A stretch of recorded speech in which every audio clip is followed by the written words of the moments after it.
They're still facing a really difficult balancing act between OPEC and OPEC plus. But I think that so far they're doing a good job of managing that balance. If you look at it through the lens of price stability and inventory stability as well, that we track.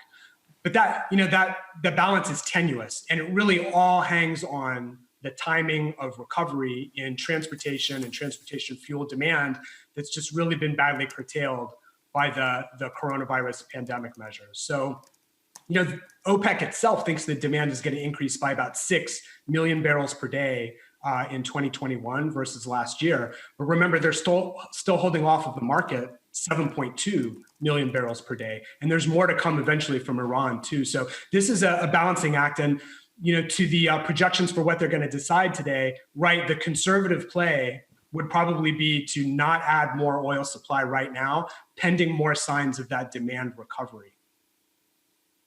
Yeah, I think it's going to be hopefully a relatively drama-free meeting. It seems like over the weekend, Barkindo and everybody else was kind of pushing the group toward that end. Now, the wild card for OPEC lately has been Iraq. The country's in shambles. The government effectively is not quite dissolved, but it's getting there. The currency has been devalued massively.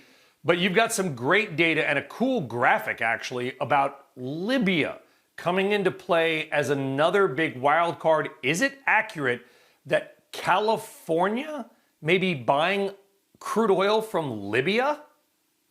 Our data indicates that California is a destination of at least one tanker that's en route right now. So let's look at it from the big picture. Libya's return to this marketplace at this time is posing a pretty big challenge. And it's actually so they look really strong right now at about 1.2 million barrels per day. And that's the most since April of 2019 for those guys. It poses a competitive challenge for them. For, let's say, in China, selling oil into China, it poses competition for some of the Mideast Gulf suppliers. Selling into Europe, it poses competition for OPEC members like Algeria and Nigeria.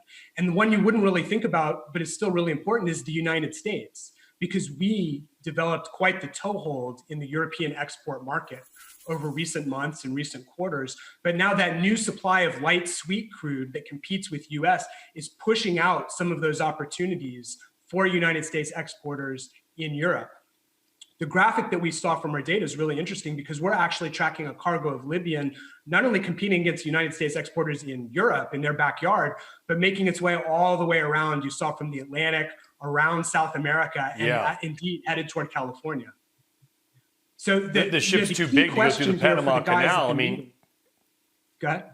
It just seems bizarre that it could be even profitable enough to charter the ship for that long at oil prices where they are. Speaking of, before we let you go, Clay, I know you track inventories. Kind of give us an idea as to where prices may be. You probably read my predictions. I'm not promoting. I'm just saying they're up online. One of them was I thought oil could end the year stronger, not by much, maybe around $55 a barrel on a variety of factors. Am I wrong? And if I am, tell me. Lay it out. No, you're not wrong. I mean, we could see prices kind of hover here and trade sideways for a while. We've seen inventories onshore pretty stable. In the United States, commercial crude inventories around 500 million barrels on hand for the last several months. And we're also seeing floating storage, the oil that we track on the tankers offshore, draining. And so, you are seeing signs of backwardation returning to the crude oil term structure, and that could be conducive to a sideways trade a little bit higher in the 50s starting into the new year. Shepard Smith here. Thanks for watching CNBC on YouTube.